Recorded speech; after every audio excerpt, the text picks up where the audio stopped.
What's up guys, Anarchy here, and welcome back to What Remains of Edith Finch. I'm really liking this game so far, so I'm just gonna keep moving on. Oh man. Dawn's bed is just like straight up gone.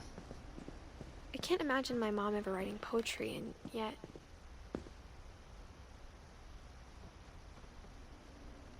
Let's see, that's, what, 13?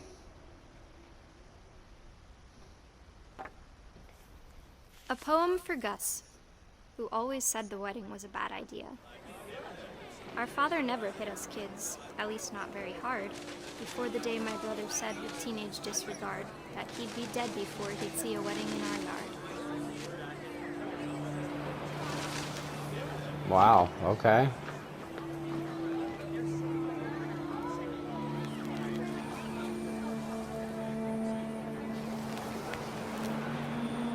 My father made him come, of course, but Gus stood far apart, just flew his kite and bottled up the storm inside his heart.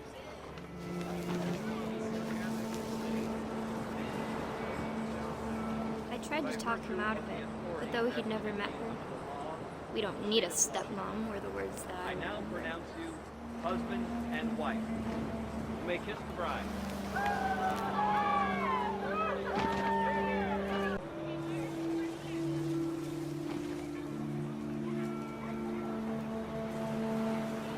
When the time for photos came, Dad ordered him to Come here. But Gus declined and as a sign held up his middle finger. Ha ha.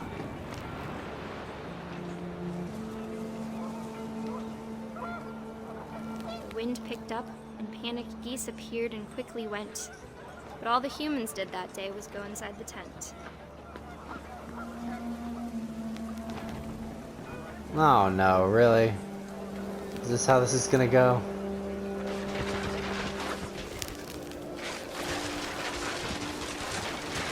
What in the world? The rain came down in buckets then, but no one seemed afraid that nature might destroy the tent our dad had crudely made.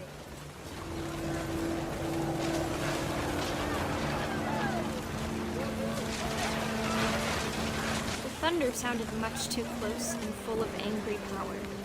But all my father said to this was, "Make the music louder."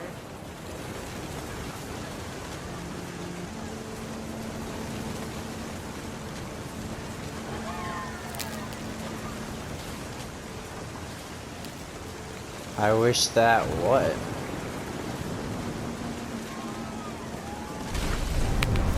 Oh, jeez.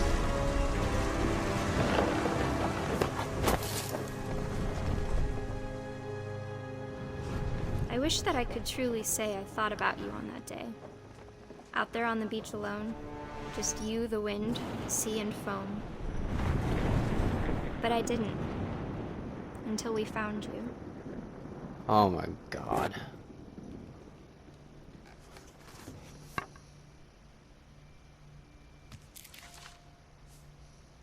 She never talked about him, but Mom told me once if I was a boy, they were going to name me Gus. What the heck was that noise? I keep hearing like tapping and rattling.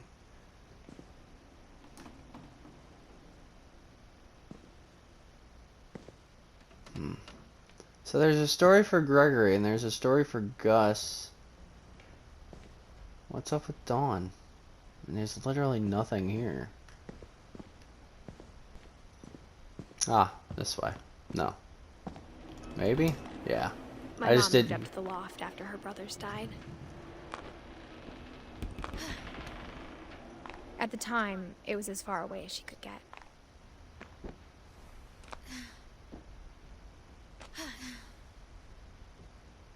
There we go.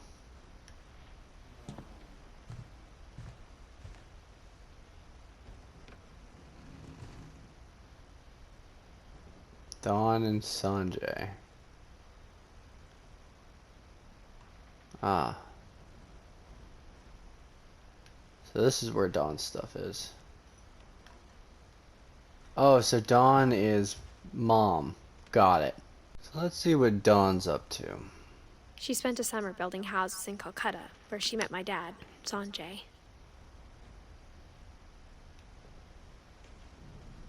My mom moved to India a week after graduation and got a job teaching English. Louis was born a year later.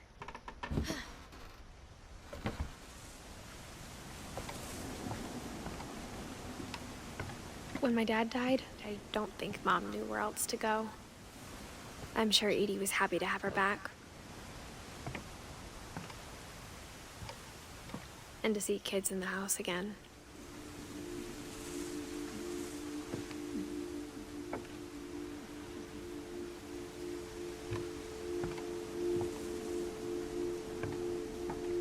The house had to get a little bigger, but Edie was used to that.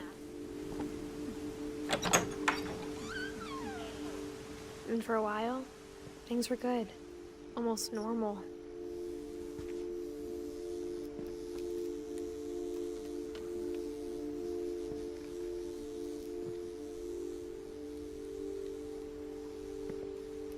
But it didn't last. Never does, right?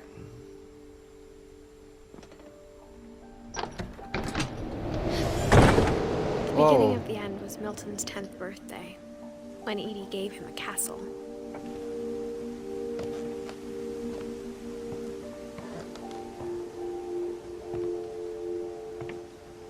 It's foamed up again. After Milton disappeared, the only thing he left behind was a room full of paintings.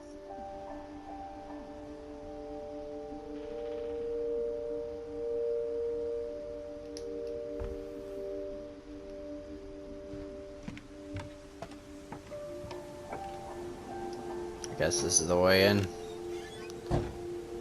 Going thief style. Through the window.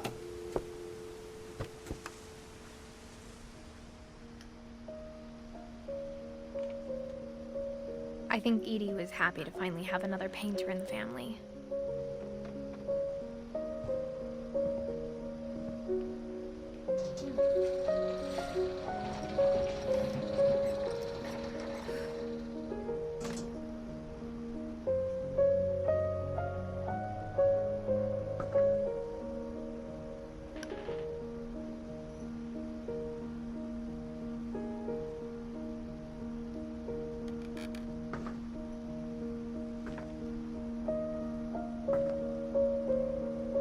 What happened to you, Milton?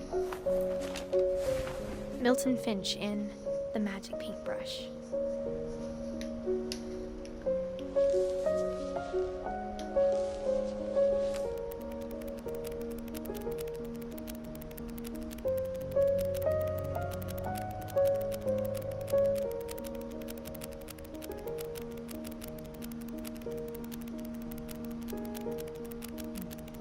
Oh, that's really talented.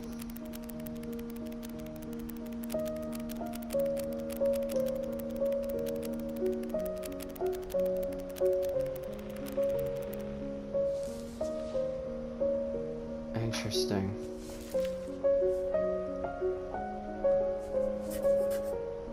I was 4 when Milton disappeared.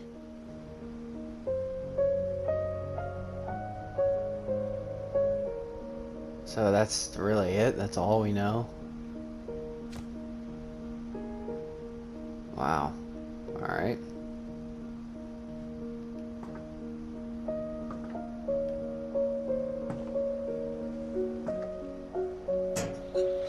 Mom spent months searching for my brother. Then she sealed the doors.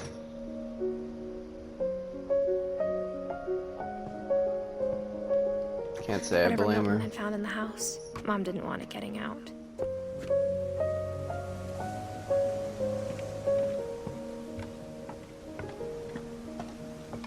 You keep talking about like there's some kind of monster in the house.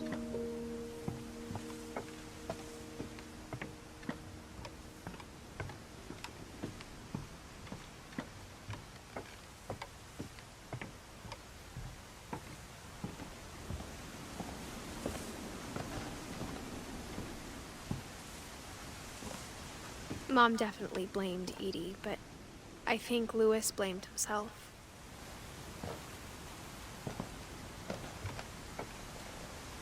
After he graduated, he just spent more and more time in his room, until Mom got him a job at the cannery.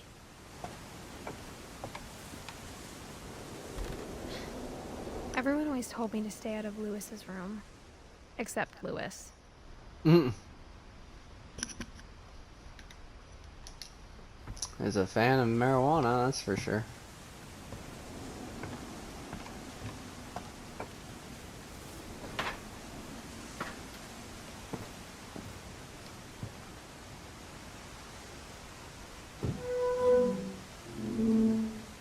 Adios. Here we go.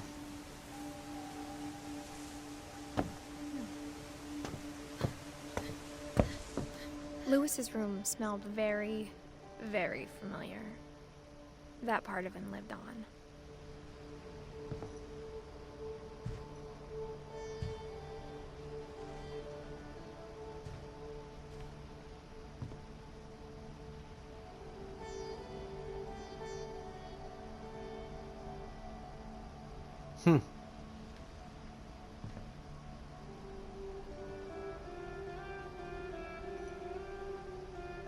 What's your story?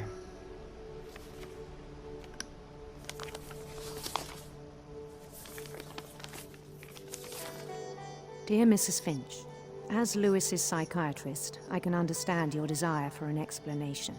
As I see it, the trouble began in January, shortly after we convinced your son to seek treatment for substance abuse. Newly sober, I believe Lewis first noticed the monotony of his daily life.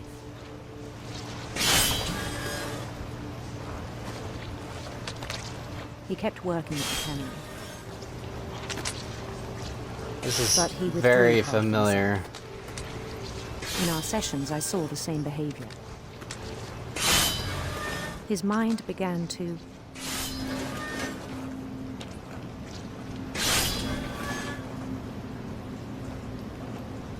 His mind began to...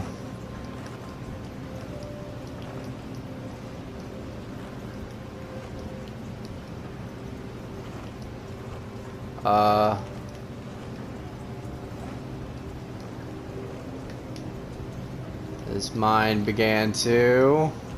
wander. Oh, got it, okay, left stick.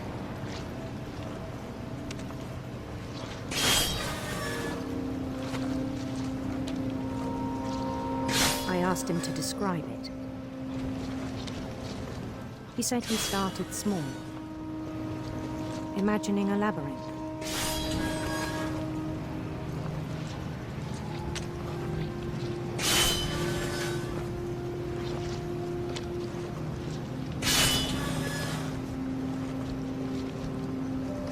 He'd feel his way about. Then something moved. Bats. And toads.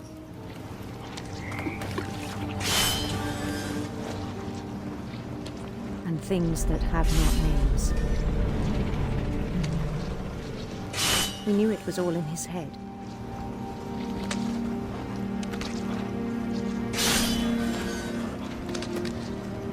But he took it very seriously. I had hoped he'd find himself.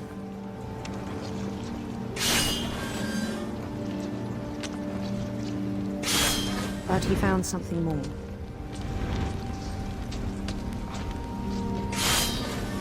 I worried about him then. Daydreaming at the cannery. I spoke with his boss. But he said Lewis had become a model employee. Methodical, tireless, focused.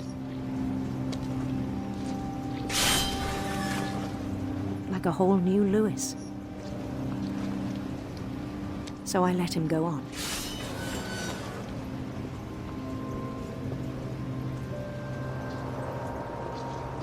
I even encouraged him.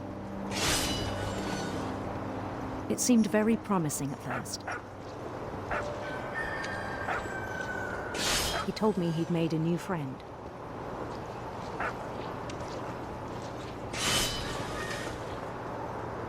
On the edge of a city he named Lewis Topia.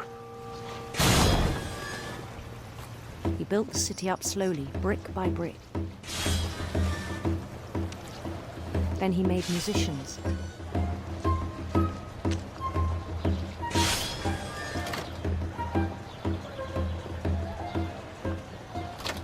songs for them to play. He talked about starting a band. And he was always humming something. Every day his imagination grew stronger.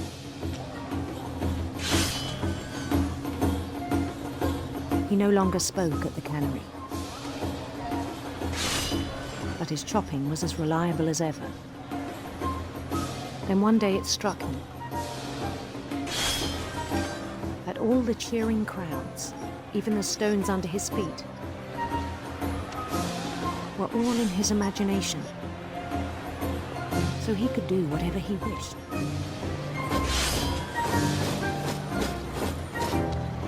He held an election for mayor. And he won.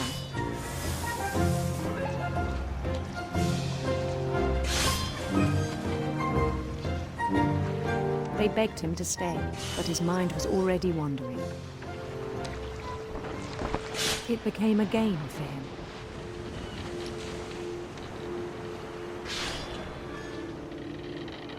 This is so strange. Conquer a city, then immediately push on. New Louisville.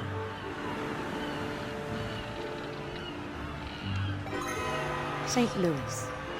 St. Louis. He started drifting away from our reality. Still chopping though.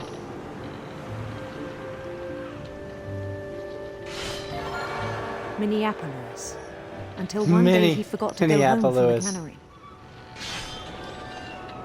Even as his mother pleaded with him, part of Louis kept sailing on. Wow. It's like he's completely in his own world. His own universe. In Louisburg, he heard rumors of a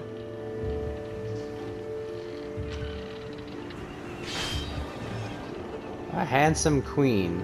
Handsome queen.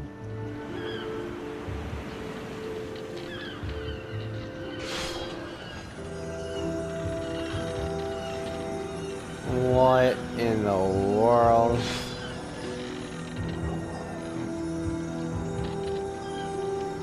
The queen was on her own quest for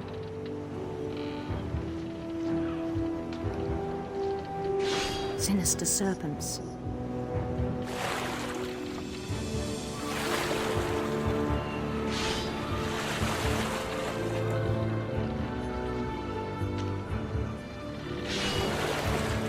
He followed the sound of her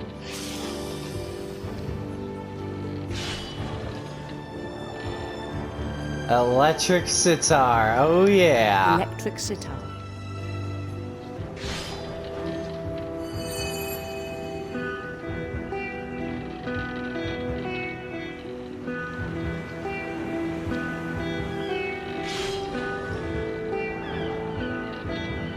His chase led him to a golden palace east of the sun and west of the moon.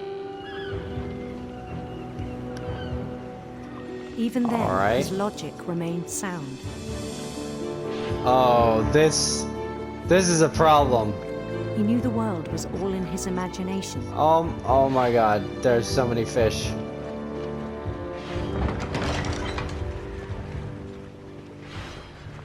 This is like a whole nother game. But he was so proud of having created it. In his own eyes, he'd become something greater than a king.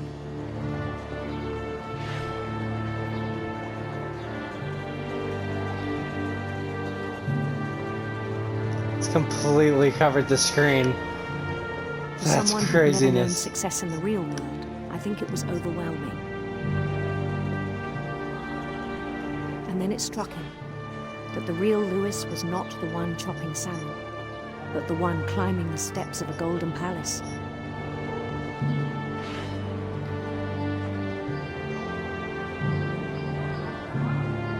My imagination is as real as my body, he told me. It was hard to argue with him.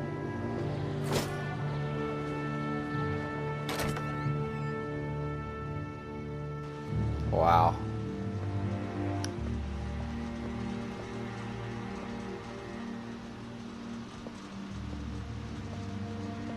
We began to forget the world we know.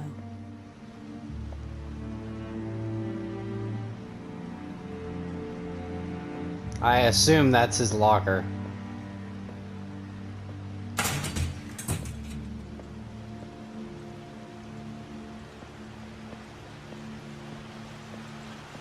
I think it pained him to remember Lewis, the cannery worker.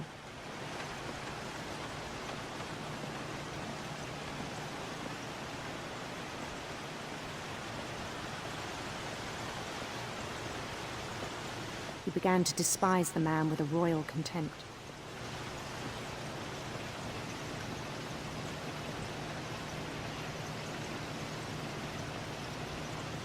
Thought something was gonna happen. I'm guessing that's him looking in on himself. I still thought I could save him. Even after he said he was being crowned king over all the lands of wonder. The palace would be packed with his companions.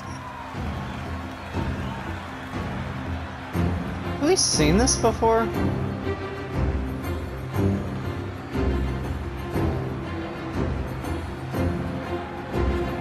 Or something Including similar, the at wise least. Calico who'd insisted on inviting him.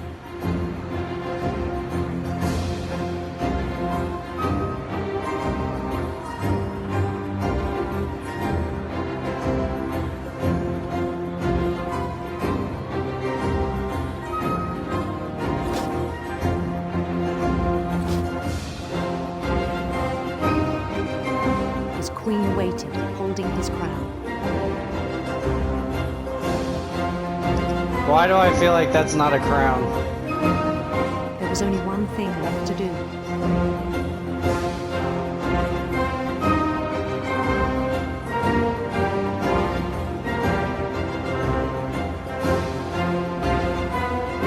Bend down his head.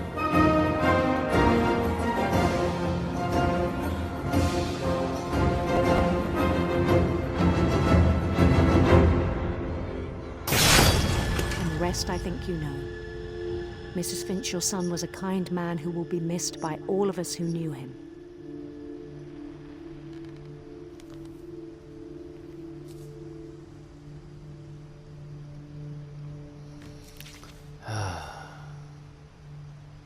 My brother was really cool. I wish you could have met him. Got almost everybody.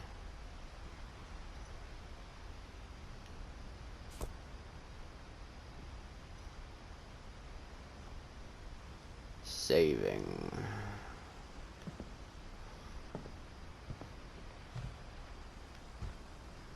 He was so proud of being Indian.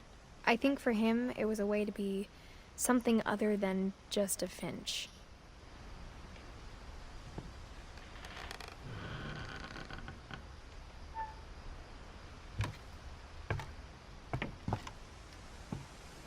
On the way back from Lewis's funeral, my mom told me to start packing. She waited until the day before we left to tell Edie. Wow. I'm not sure if she wanted to make it easier or harder.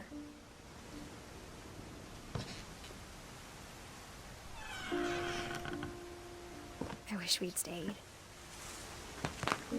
But I understand why we left.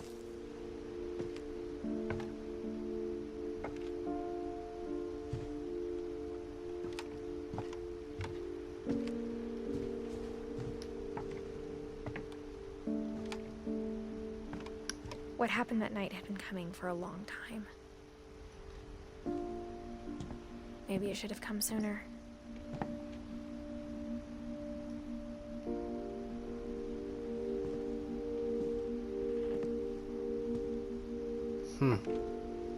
But it had to end one way or another.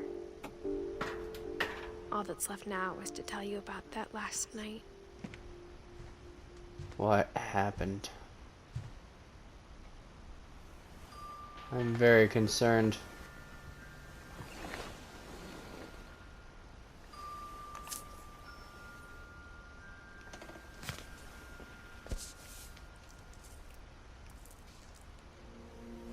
That whole last day, Edie just watched us pack and didn't say a word. Until supper, when she raised her glass and said, "To our final night together, and all our final nights apart." Grandma, you know what I said about alcohol. Some of your medications are very Edith, specific. I left a present for you in the hallway. Why don't you go open it? The grown-ups have to argue now.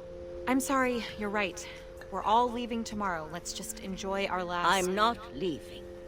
Edith, you're excused.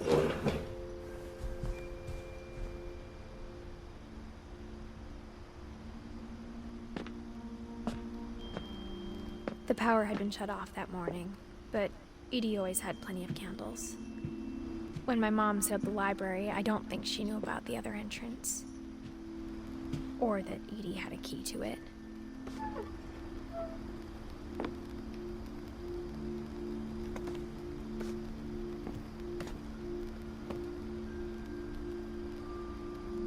Library. That thing you're afraid of isn't going to end when you leave the house. Edith has a right to know these stories. My children are dead because of your stories. I think it's best if Edith and I leave tonight. We'll have the nursing home send a van for you in the morning, okay?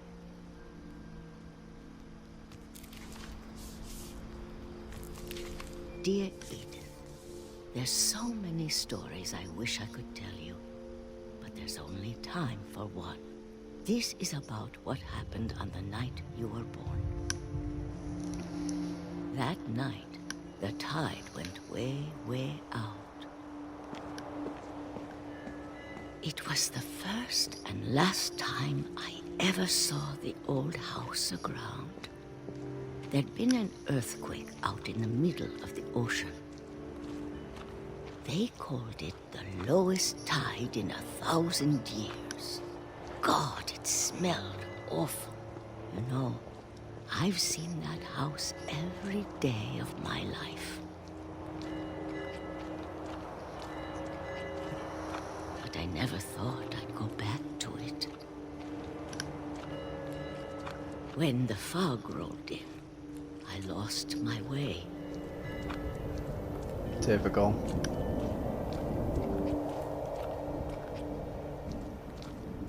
I got turned around.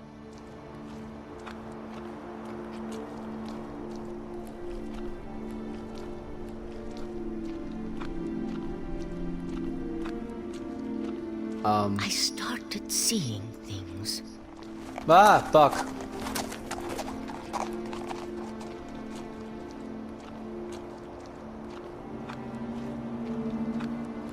Things I'd forgotten had ever existed. Oh yeah? Like what? But when I saw them, they felt like old friends. That night, a lot of things came back to me. Or maybe I came back to them.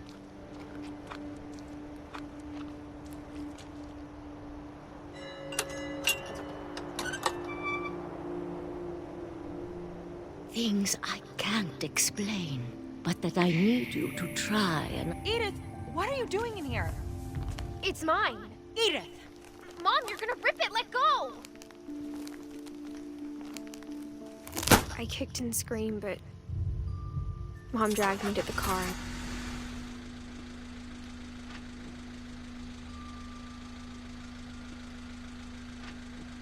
I never saw Great-Grandma Edie again. The next morning, the van came to pick her up, but she was already gone. After that, we moved around a lot.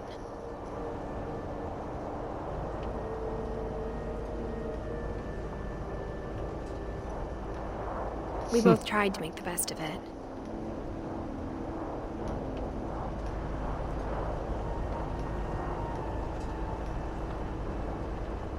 A few years went by.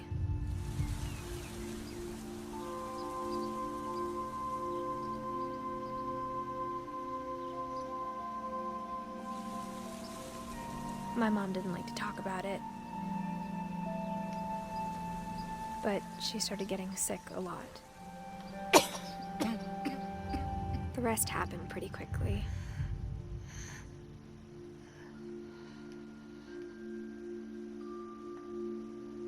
She got better for a while, and then she didn't.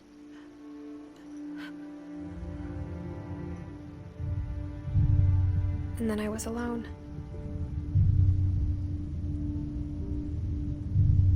The last Finch left alive.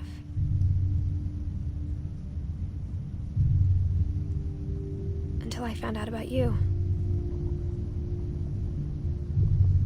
I'm still not sure what to tell you about all this. If we lived forever, maybe we'd have time to understand things.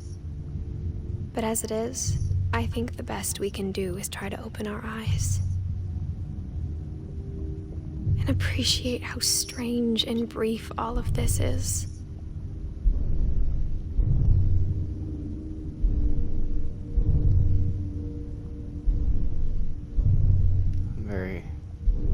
This journal was supposed to be for you.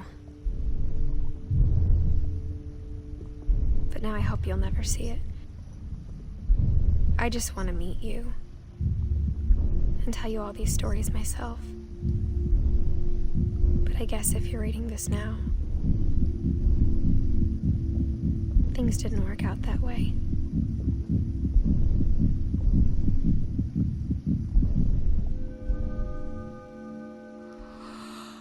This is where your story begins. I'm sorry I won't be there to see it. It's a lot to ask, but I don't want you to be sad that I'm gone.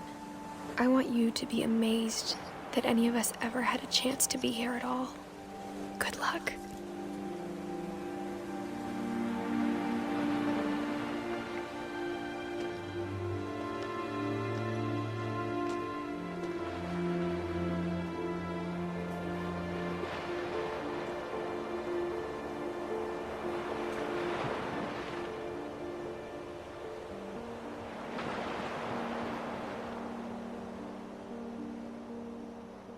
Wow.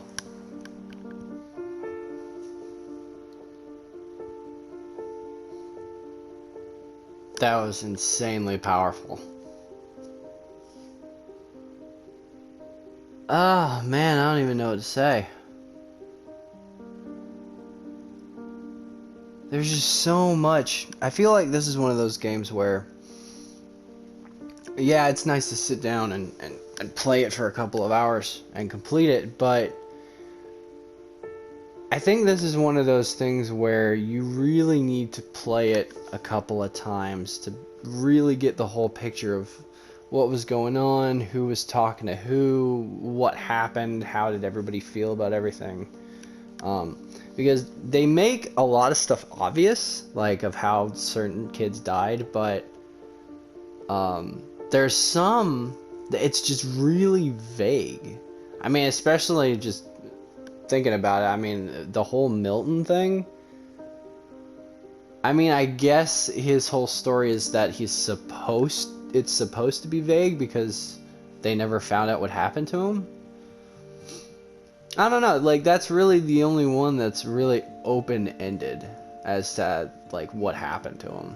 Like, we didn't even really get the story of, okay, so this is what led to his disappearance. It was just like, oh, he was there, and then now he's not.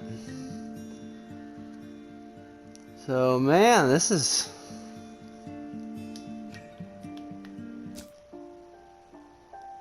Oh, the replay a story option is available. Huh, okay. That's interesting.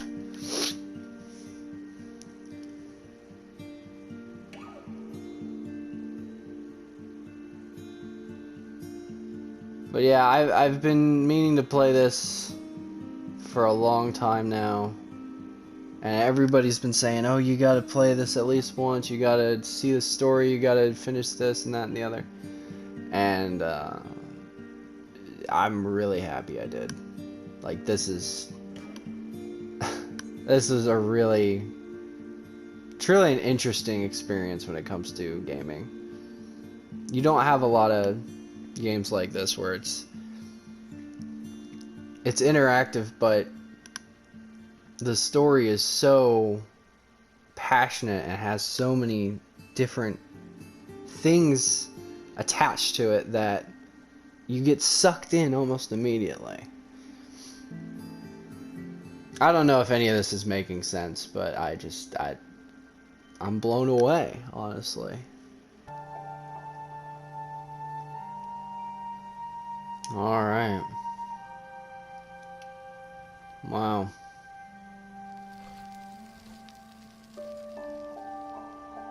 Huh.